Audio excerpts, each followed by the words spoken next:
I reconnected with a girl I had broken up with back in school after an incident. When I saw her again, she had a scar on her face. Reconnecting with her, despite that scar, changed my life in ways I never imagined. I'm Mason Moore, 28 years old, and 6 months ago, my fiancée dumped me. We were in the middle of planning our wedding when she called it off. The reason? Scandalous infidelity. But she didn't even consider it infidelity. She claimed, "My love for him is real." During our conversations, she sobbed, asking, "Do you really love me? I don't feel any love from you, Mason." I couldn't bring myself to respond. I thought I loved Camila, but when I found out about her infidelity and our engagement fell apart, I didn't cry. I didn't beg her to stay. I wasn't devastated to the point where I lost my appetite.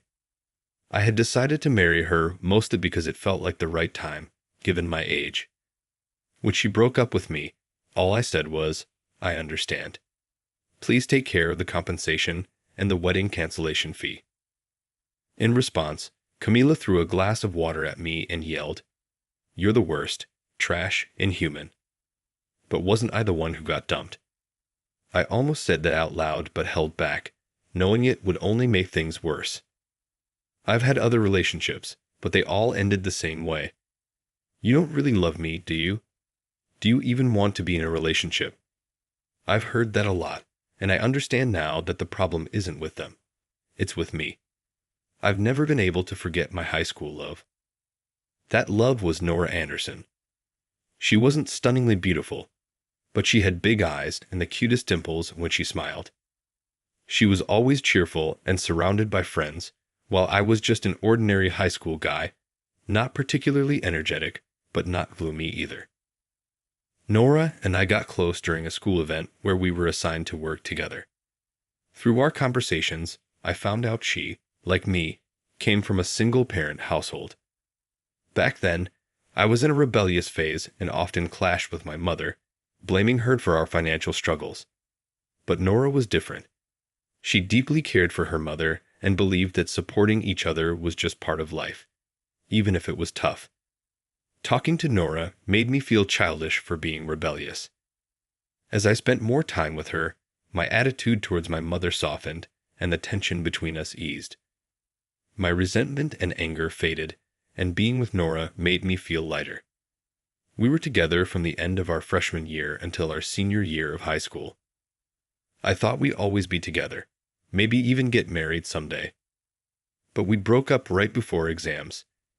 If one of us had found someone else, or if we had simply grown apart, I might have moved on. But there was a reason for our breakup that I just couldn't accept. So maybe that's why I can't forget about Nora, even 10 years later, after becoming a working adult. I heard from a high school friend that Nora had married an elite businessman and was a stay-at-home wife. I was relieved that she was happy, but I remember feeling empty because I was the only one still hung up on Nora. But now, at 28, I can't keep in touch with her, see her, or talk to her. I thought that my unresolved feelings for her would continue to smolder in my heart. It was on an afternoon when the company was closed that things changed. I had spent the whole morning living a lazy life and finally got out of bed in the early afternoon. I took my suit to the dry cleaners, but since it was a weekday, my usual dry cleaner was closed for the day. I had no particular preference for that store, so I visited a different dry cleaner than usual. As I stood in front of the register, I stopped in my tracks when I saw the clerk. Though she was wearing a mask, her eyes and features looked just like my high school sweetheart, Nora, whom I had parted ways with. But surely, after 10 years, I wouldn't expect to randomly bump into her. I assumed that I had only thought it was Nora because I had been reminiscing about our high school days and saw a woman who resembled her. But then I saw Nora's name clearly written on her name tag. Our eyes met, and I was sure. "Nora, is that you?" Nora nodded slightly in response to my question. Even with her mask on, I could see her eyes narrowing as she smiled. "Mason, long time, no see." Her laughter and voice were unmistakably Nora's. My unforgettable first love. But Nora still had the same last name as in high school, and there was no ring on her left hand. However, I knew that suddenly asking, "Did you get divorced?" would be incredibly rude. "Nora, what are you doing here?" "I work here. Dry cleaning. Can I take it?" Realizing I had been staring at Nora while holding onto my suit, I finally handed it over. Nora took the suit and processed it. All the while, she carried the conversation for me, who couldn't say a word. "Nice suit. You must work for a great company. Wow, Mason, you've grown up." "I'm just a regular office worker." "Do you live around here?" "I'm about a 10-minute walk away. I live nearby too." Talking to Nora for the first time in 10 years was a bit nerve-wracking. Though her appearance was that of a mature and beautiful woman, her way of speaking was as bright and lively as during our student days. That's what I had loved about her. I wanted to ask her various things, but unfortunately, another customer arrived. I was just a customer at a dry cleaning place, so I had to leave without getting in Nora's way. Noticing my downcast expression, Nora waved to me and said, "The reunion, you coming?" I wasn't planning to go, but I heard our old teacher is retiring, so I think I should go since he helped me out so much. I immediately jumped at the opportunity.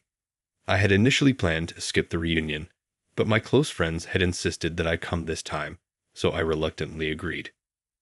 "I'm going to the reunion too." At the sound of my loud voice, Nora chuckled. "Then let's talk more at that time." I nodded and quickly left the dry cleaner. I had heard that Nora hadn't attended the reunions before, and even this time, the organizer said she would be absent. I had given up on ever seeing her again, but I was overjoyed at the prospect of meeting and talking to her again. The day of the reunion arrived, and Nora came to the venue still wearing a mask. I had thought she might have had a cold when I saw her at the dry cleaner, but I wondered why she was still wearing a mask that day. I was watching Nora from a distance, but she noticed me looking and waved at me. I thought this was my chance to talk to Nora and approached her, but there was someone who spoke to Nora before me, Natalie Jackson, wearing a flashy colored dress. Natalie had always dyed her hair and wore short skirts, even in her student days, and that vibe hadn't changed as an adult. Grinning, Natalie spoke to Nora in an exaggeratedly loud voice. "Nora, what's with that mask? Could that rumor actually be true?" I could hear the sarcasm in her voice. Ever since her school days, Natalie had a nasty habit of speaking ill of others or belittling the popular girl, Nora, in the class. But this time, I was really curious about the rumor Natalie was talking about. The classmates around us were whispering too. Looking at the crowd, Natalie said with satisfaction, "Did you all hear? Nora, she divorced her elite businessman husband. Here she was, enjoying the rich life with her wealthy husband, and now she's been dumped, right?" I was enraged by her spiteful tone. This was not something to talk about in front of everyone. I approached Natalie and spoke up. "Hey, stop it. Don't talk about someone's personal life in front of so many people." Natalie glared at me, seemingly annoyed that I had defended Nora. "What's the big deal? It's the truth.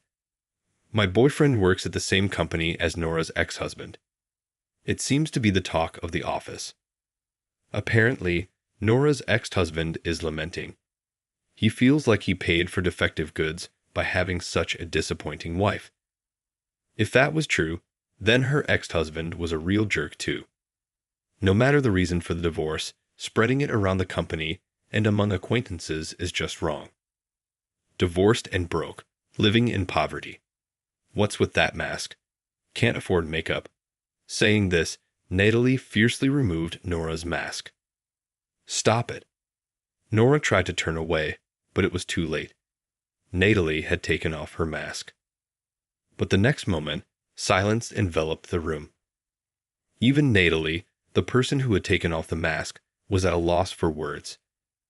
Looking beneath Nora's mask, there was a large scar running from Nora's cheek to her ear, a thin and long elongated scar like a cut. Whether it was due to time or makeup, The scar had blended in with her skin color, but it couldn't be completely hidden. "What's with that scar? It's disgusting," Natalie murmured. The people around didn't openly raise their voices, but they were clearly disturbed. I couldn't bear it, so I grabbed Nora's hand and took her to the balcony. When we reached the empty balcony, Nora looked at me and said, "Thank you. Honestly, it was uncomfortable being in that room, but I guess everyone would be shocked to see such a scar." Nora said this as she put her mask back on. It didn't suit Nora to say such a thing in a self-deprecating way, and it made me a little sad. "Can I ask about that scar? You don't have to tell me if you don't want to." Nora then told me about her married life. The man she married became abusive after they were wed. It was a daily occurrence for him to say things that would put Nora down, and it seems that she was constantly being told things that would negate her character. But Nora endured it for years, having only a high school education and being a full-time housewife. She was worried about her financial independence. During this time, her mother's illness worsened, and she collapsed. Though her mother was dependent on her boyfriend and seemed helpless when Nora was in high school, Nora's mother had turned her life around after becoming ill. She had worked hard, and together they supported each other. But even after being hospitalized, her condition didn't improve, and she passed away. "I'm sorry for all the trouble until now, but I want you to be happy." Those were Nora's mother's last words. Hearing them, Nora decided to divorce, for her mother's wish for her happiness gave her the push she needed. The scar was inflicted by her husband when she brought up the divorce. Thinking about all of Nora's hardships made me incredibly sad. But seeing me like that, Nora lightly tapped my back. "Don't look so down. I'm happy to be free now that I'm divorced, just like Mom wanted. I'm looking for happiness. I don't have the courage yet, but I have a goal to someday take off this mask and walk proudly." Seeing that intense look in Nora's eyes, I remembered the time we parted ways in high school. Nora's mom was the type who depended on her boyfriend. Nora always came second to her, and she often ended up giving her money to men. But Nora managed her mother's earnings and even worked part-time jobs, trying hard to save up for college application fees. However, just before the exam, she found out that her mother had spent the money meant for the exams. At about the same time, her mother's illness was discovered, and Nora's mom was dumped by the boyfriend she had been financially supporting. Despite having such a terrible mother, Nora said she would give up on her exams and work to support her mother. Of course, I was totally against it. "That mother of yours is awful. Just leave her." I remember saying that. I thought she should just leave her mother, live alone, save some money, and go to college, even if she had to take out student loans. But Nora didn't abandon her mother. "She's my only family," she said. I understood how Nora felt, but I just couldn't agree with her. Looking back, I realized how childish I was. I was so dazzled by Nora's efforts to support her family and felt so inferior because I couldn't do anything that Nora and I grew apart, and we eventually broke up. As my high school memories faded, the 28-year-old Nora in front of me took off her mask. A scar was revealed under the mask. Under the mask, it's quite something, isn't it? I looked back into Nora's eyes firmly. "Yeah, but this here is even more amazing," I said, pointing to Nora's heart. "You're still as strong as you were in school, if not stronger. You've supported your family, found the courage to escape from violence, and you're still looking forward, even though you've been hurt." Nora smiled, looking a little shy at my words. "Thank you, but you're the same, aren't you, Mason?" I didn't understand what Nora meant, so I waited for her next words. "You were kind even back in school, Mason. Remember when you defended me from my friends when they teased me about my mom? And just now, you were the only one to take me away when people were talking about my scar. You have always been kind, Mason." It was the first time I realized that there was kindness in me. I had thought of myself as an indecisive guy who was neither serious about work nor love. I never even considered that I could be kind to others. I remember when we were dating in school. Nora continued, we used to hold hands a lot. Do you remember? Of course I remembered. Nora and I used to share our anxieties and little joys and happiness by holding hands. I gently held Nora's hand. Her hand was just as small and white as it had been 10 years ago. I almost cried at the warmth I felt after 10 years, but I held back. I told Nora about my current situation, holding her hand, that I couldn't get serious about love or work, that I was living without any goals. That's why my engagement was called off. I wasn't looking for advice or comfort. I just wanted Nora to listen. I wanted her to know who I am now, even if it meant only exposing my pathetic self. After listening, Nora smiled a little. You're still careless when it comes to yourself. Let me, your first girlfriend, tell you something good. I nodded, enchanted by Nora's smile. You, Mason, can work harder and have more fun when you think of others rather than yourself. So how about trying hard for me from now on? I thought I'd like to be together with you again after our reunion, Mason. What do you think? We had somehow understood each other's feelings since we held hands. I love you, Nora. I've loved you all these 10 years. Nora blushed at my confession. Then work hard to be with me. Will you love me seriously? As for work, I want you, Mason, to be devoted to a job you're passionate about.